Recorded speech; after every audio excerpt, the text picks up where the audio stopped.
Olá, hoje nós vamos conversar com um pediatra, professor e membro honorário da Academia de Medicina do Rio de Janeiro, pediatra clínico, Dr. Jaime Weissman. Tudo bem, Dr. Jaime? Tudo bem na medida do possível dos tempos que estamos vivendo, É mas verdade. eu estou bem e quero dar um bom dia, boa tarde, boa noite para os seus ouvintes, para os nossos amigos. Ótimo. Bom, eu também não mencionei que durante 13 anos, né, você foi médico do Lar da Criança, acredito que na década de 70, foi? Isso, Ok. isso Bom, mesmo. ótimo. Bom, o senhor ainda está clinicando, naturalmente, né? Eu sei que, como professor, já não está mais dando aulas.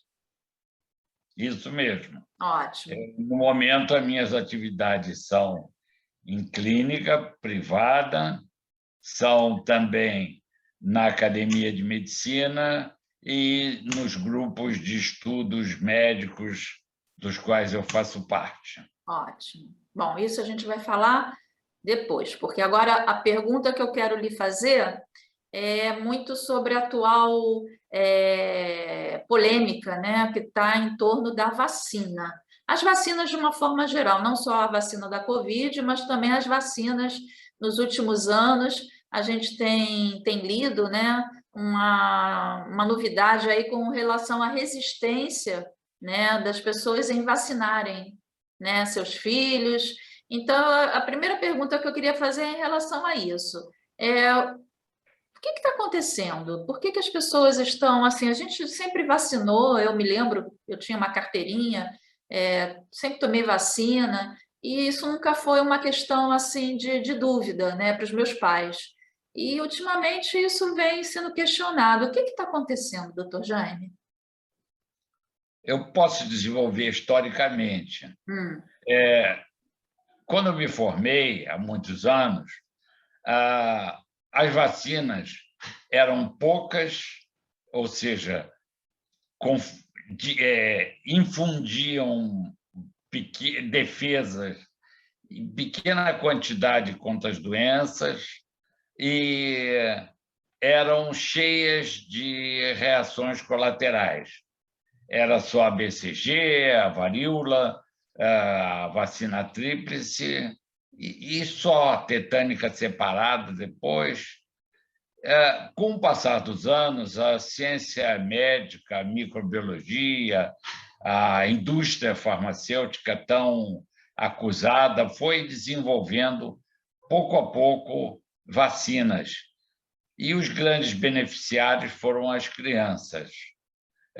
Isso se refletiu na queda da mortalidade infantil no mundo todo que aplica vacinas. As certo. vacinas são um progresso mais do que evidente, uma grande salvaguarda das crianças que conseguem ser imunizadas. Não estou falando dos grotões de pobreza, nem de países que são extremamente pobres e não conseguem imunizar. Mas, no nosso país mesmo, em países mais desenvolvidos ainda, as vacinas tornaram as crianças muito mais saudáveis e as vidas mais prolongadas. Certo. O prolongamento da idade média dos indivíduos se deve, em grande parte, a essas conquistas. No momento, desde fim de 2019, nós estamos sendo assolados por um coronavírus novo. Já existiam outros coronavírus, é uma categoria de vírus, este muito mais mortal e muito mais difundível, ou seja, ele se espalha com muita rapidez e muita facilidade. Bom, com isso, as organizações médicas de todo o mundo começaram a procurar medicamentos, meios de controlar a evolução desse vírus especificamente. E isso resultou, primeiro, medicou-se muito e muito erroneamente na medida em que se prescrevia medicações de nenhum efeito, medicamentos inócuos. E isso foi evoluindo de tal maneira que a conclusão é que o que traz benefícios, o que reduz, de fato, a incidência da doença e as suas consequências, morte, lesões, a Covid longa, que é uma forma de doença que traz sintomas por meses e ainda não sabemos se não por anos, isso foi confluindo nas vacinas. As vacinas para a Covid são todas elas, as autorizadas no mundo afora, são todas elas eficazes. Umas um pouco mais no seu percentual de efetividade, outras um pouco menos, mas todas elas de grande valia. Mesmo entre nós, com toda a luta e toda a necessidade de propagandear, de bater, de que precisa vacinar, a população brasileira em geral é aderente. Ela vai, nós estamos quase com 65% da população protegida, mas há um grupo aqui no mundo todo, mas aqui especificamente também, ligada a convicções políticas, a convicções ideológicas de negação da efetividade das vacinas. Isso é não baseado em dados científicos, em dados de evidência, é baseado exclusivamente em fé, em acreditar em mudança de atitudes e de posições. No momento, no Rio, por exemplo, há médicos de grande valor científico que se bandeiam para dar curso de como evitar a doença sem tomar vacina. Ah, é? Sim. Não sabia, isso eu já não sabia. Já sabia, novidade, custa R$1.000, tem uns vídeos, já apresentam, mas gente de bom valor médico, não são ignorantes nas suas especialidades. Doutor Jânio, mas assim, especificamente em relação aos jovens, né? Desculpe lhe interromper, mas é porque no início da pandemia, muito se falou que os jovens poderiam pegar, que não... Jovens que eu digo assim, crianças e adolescentes, que não havia risco, né? Que os mais que sofreriam com o vírus seriam os idosos. E com o desenrolar da pandemia, jovens, até crianças, casos mais raros, sofreram, né, consequências e até casos graves. O que houve em relação a esses entendimentos? Primeiro, vamos falar, os primeiros atacados fortemente foram aqueles que estavam imunodeprimidos, ou seja, as pessoas de mais idade, principalmente aqueles que, embora com idade, não tomaram vacinas próprias da sua faixa etária. Existem vacinas, eu aproveito a oportunidade, muito boas, que devem ser aplicadas em idosos mais de 60 anos e que são eficientes. E não são especificamente da Covid, mas excitam a imunidade. E, no extremo oposto, as crianças que tem aquelas cadernetas que você já citou, cheias de carimbinhos, e que excitam a cada 2 meses e depois a cada ano o seu sistema imunológico. O sistema imunológico está lá dormindo. Você vai, aplica uma vacina e o sistema produz uma reação.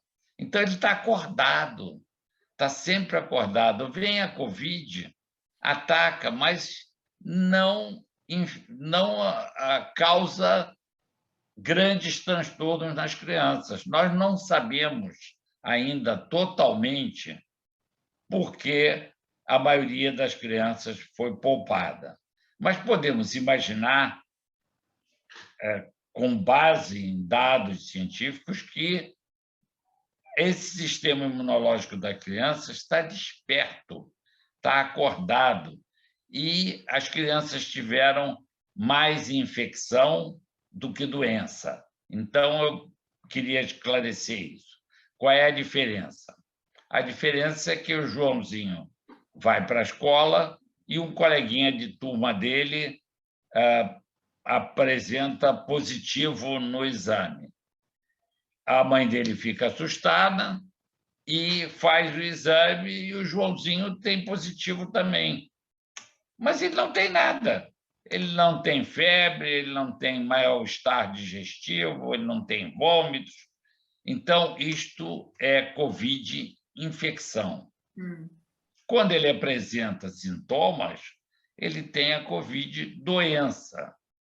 Como nós testamos muito pouco, o Brasil testou muito baixo percentual da sua população geral. Nós não sabemos quantas crianças tiveram Covid-infecção. Temos só números de Covid-doença, que ainda assim são muito baixos.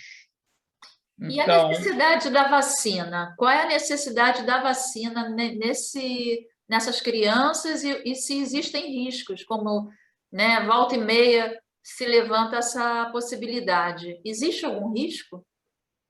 Existe risco. Todas as vacinas. Há 2 ou 3 anos atrás, houve um surto de sarampo, vacina que já existe há mais de 30 anos, e, mesmo assim, infelizmente, relacionada a um grupo de ultra-religiosos que recusou-se a vacinar, e um dos membros veio para o Brasil e aqui ele disseminou a doença junto com os venezuelanos que entravam no Brasil através do norte do país. Mas os benefícios adquiridos com a vacina são infinitamente superiores aos riscos de não vacinar. Isso inclui a Covid? A Covid, de todas as doenças. Certo. Principalmente da Covid. Existem movimentos em vários países de não dar nenhuma vacina, na base do a natureza vai ajudar, Deus protege, mamãe lambe a cria, coisas sem muito nexo, sem relação com a ciência. Eu sigo o que a ciência descobre e determina. A ciência tem erros, ela corrige os seus erros com a evolução do conhecimento. Mas, no momento, as vacinas são o meio mais efetivo de impedir não só a doença, mas o seu efeito, não só a doença na criança, no adolescente, nós estamos falando de 12 a 17 anos, que é a faixa que está em discussão, não só isso, como proteger os seus coabitantes de ficarem doentes, os seus professores de ficarem doentes. Isso foi há algum tempo, agora os professores já atingiram idades que possam ser vacinadas. Certo. Há países, por exemplo, o Chile, que está iniciando a vacinação a partir dos 6 anos de idade. O Chile é um país sério, sobretudo na sua área médica de saúde, que eu já fui becado, eu fui bolsista da Organização Mundial de Saúde no Chile, sei dessa seriedade, e eles são muito rígidos. Estão começando a vacinação a partir dos 6 anos de idade. Houve problemas com a vacina? Sim, problemas menores, não menores, problemas estatisticamente menores. É claro que, quando atinge um familiar de nós, a estatística fica desprezível. Mas, estatisticamente falando, houve um aumento de incidência de miocardite em crianças, mas essa incidência é baixíssima, é desprezível.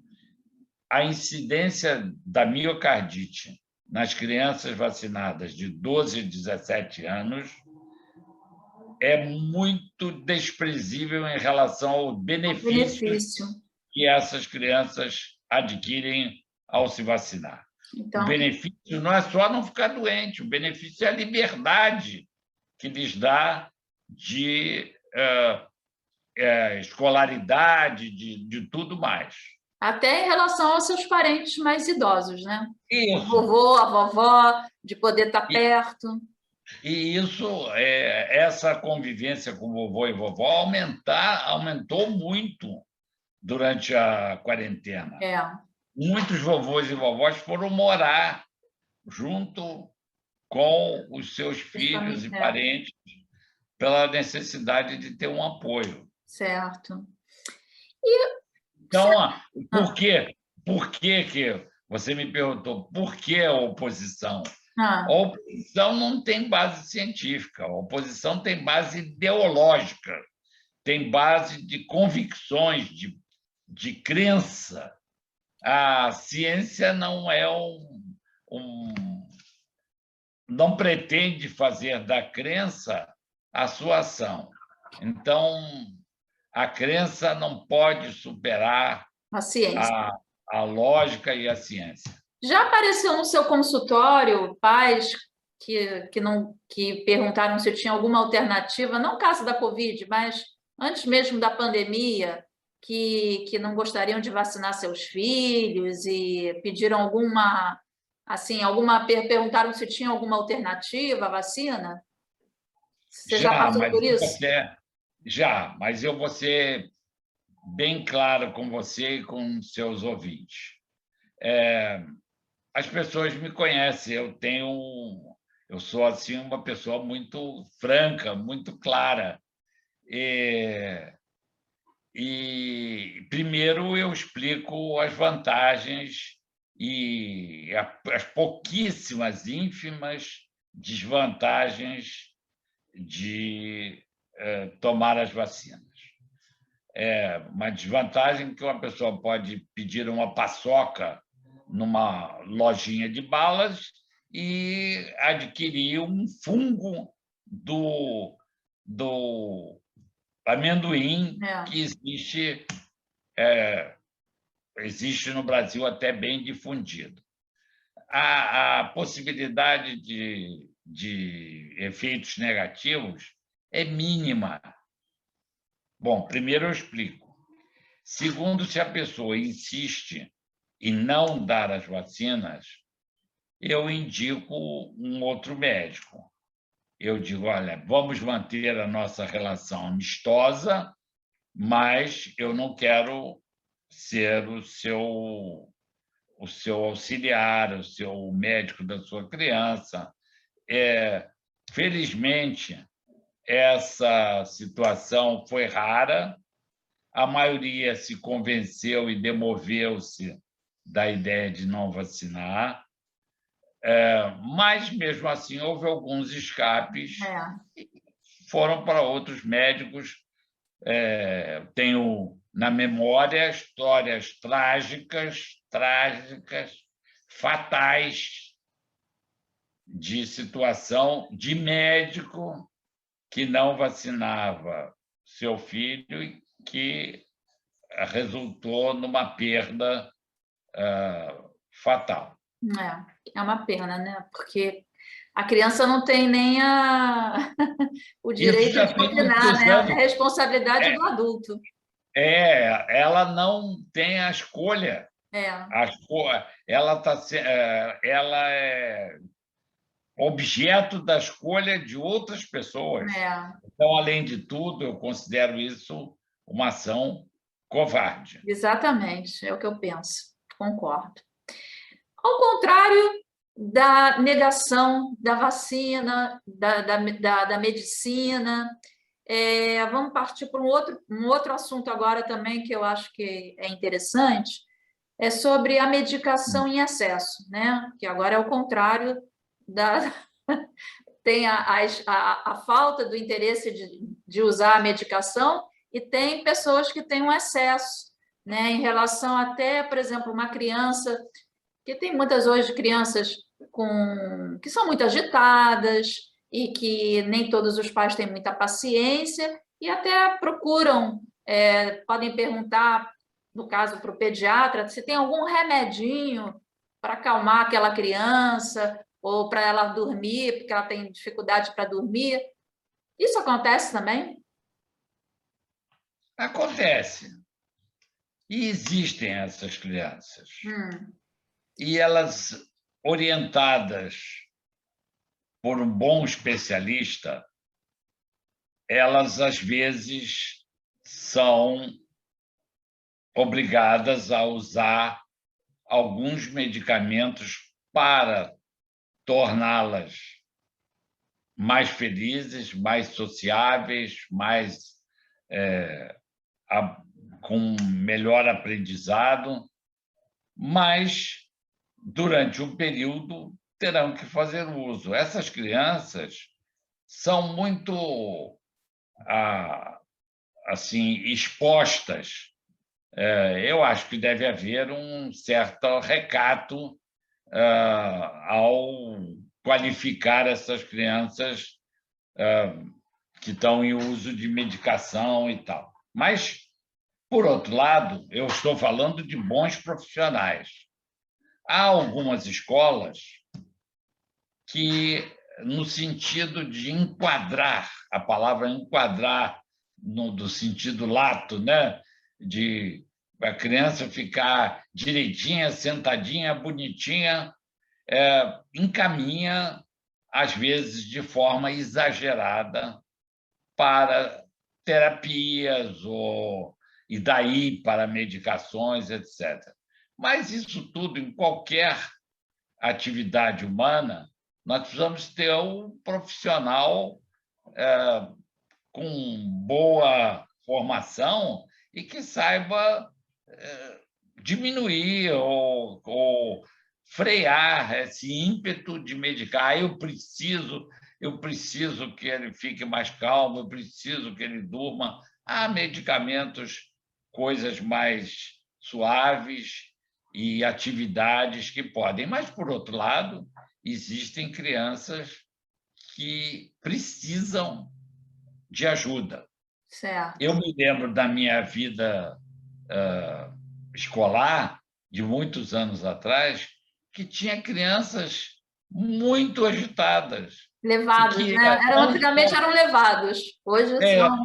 Não, o levado é uma coisa, mas que se perderam na sua vida por não conseguirem avaliar. Não havia diagnóstico de transtorno de déficit de atenção, não havia diagnóstico de dislexia. Então, eram crianças enquadradas como burras, como que não aprendiam, E a mãe, coitada, colocava uma explicadora, uma professora, pouco adiantava, não existia o medicamento.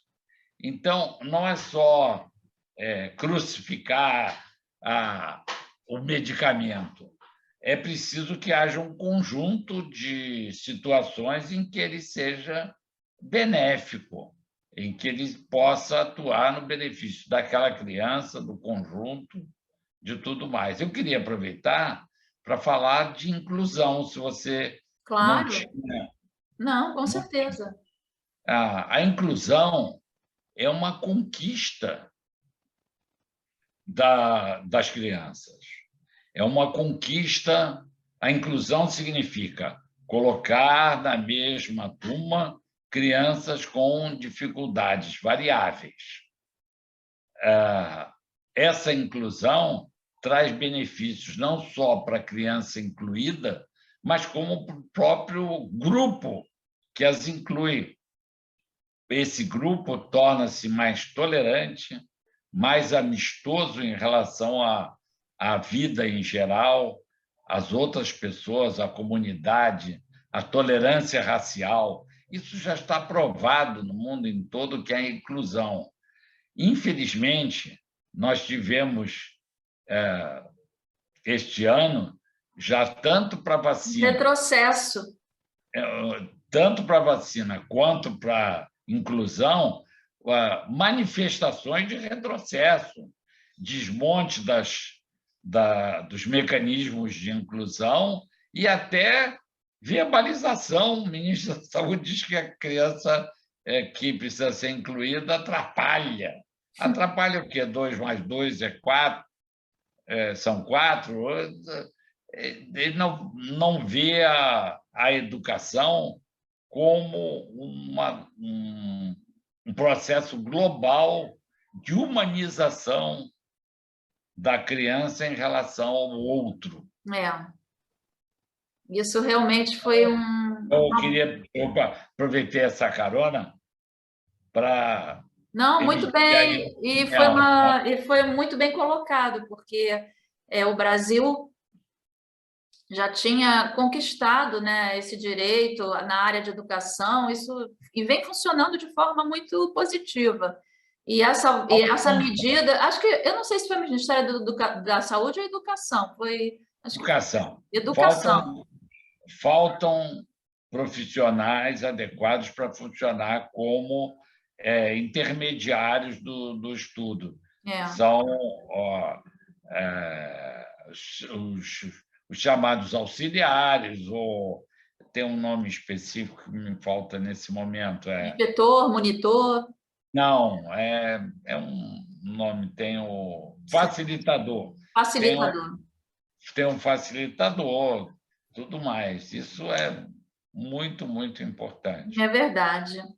Mas, infelizmente, a gente tem esses probleminhas, né? Problemões nessa situação. Bom, a gente falou sobre vacina, falamos sobre esses medicamentos que são necessários quando devidamente orientados pelo médico, né? Pediatra, no caso.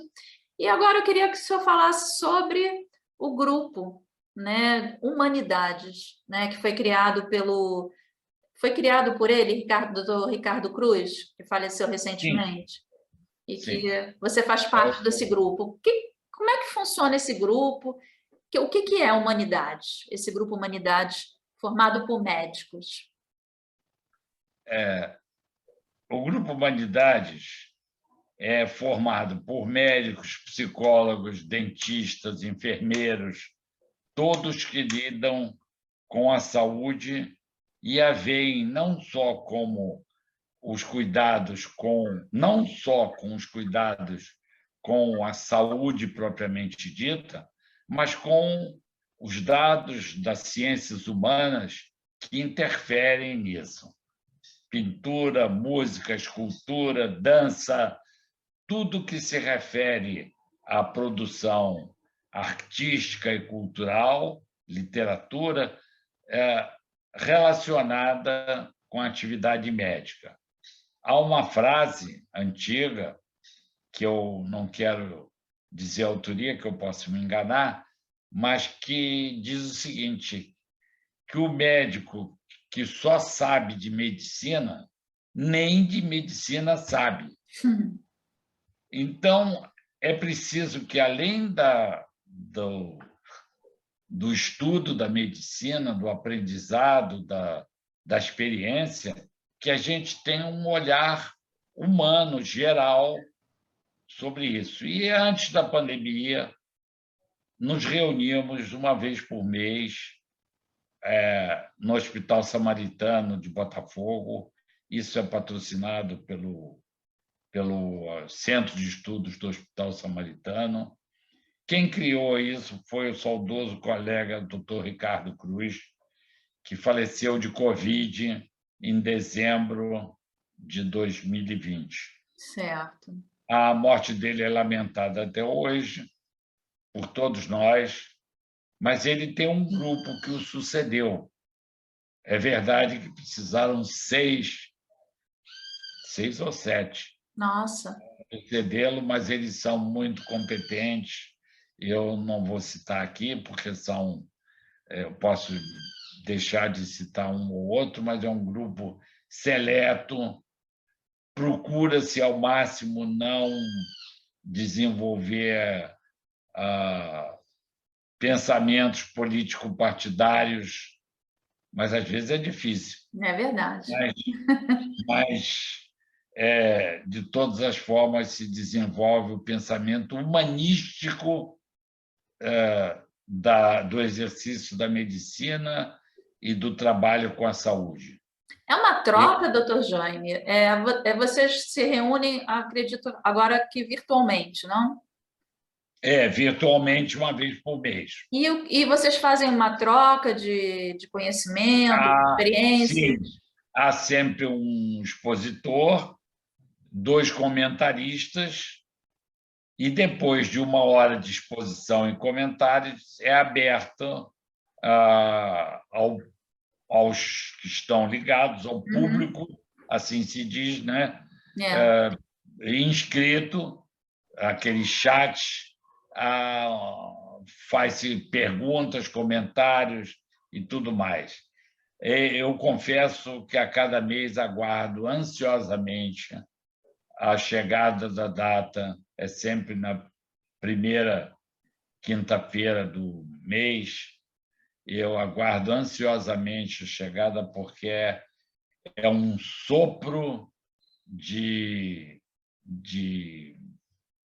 vida misturada com ciência, de humanidade na nossa existência.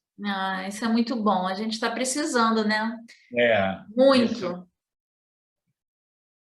Fazem parte do grupo, retirando a minha pessoa com falsa modéstia aqui, os melhores médicos do Rio de Janeiro. Deve ter muitos médicos da nossa comunidade, né? Com certeza. Tem. Doutor Arnaldo Goldenberg, doutor Sérgio Zaidaf, Sônia Blumberg, doutora Lilian Schenkman, né? Lilian Schenkman participa, a Feierstein. Gente, eu estou citando os da comunidade, afora os outros, o Jacó Kligerman, vou aqui me perder. São muitos. Quase todos. Quem está muito em evidência agora, e que é uma grande participante, é a Margarete Dalcomo, que é a nossa infectologista, né? Do momento, pelo esforço dela, ela que foi eleita personalidade do ano pelo seu trabalho maravilhoso. Com certeza. É isso, doutor Jaime. Eu agradeço seu depoimento, né? E as suas explicações.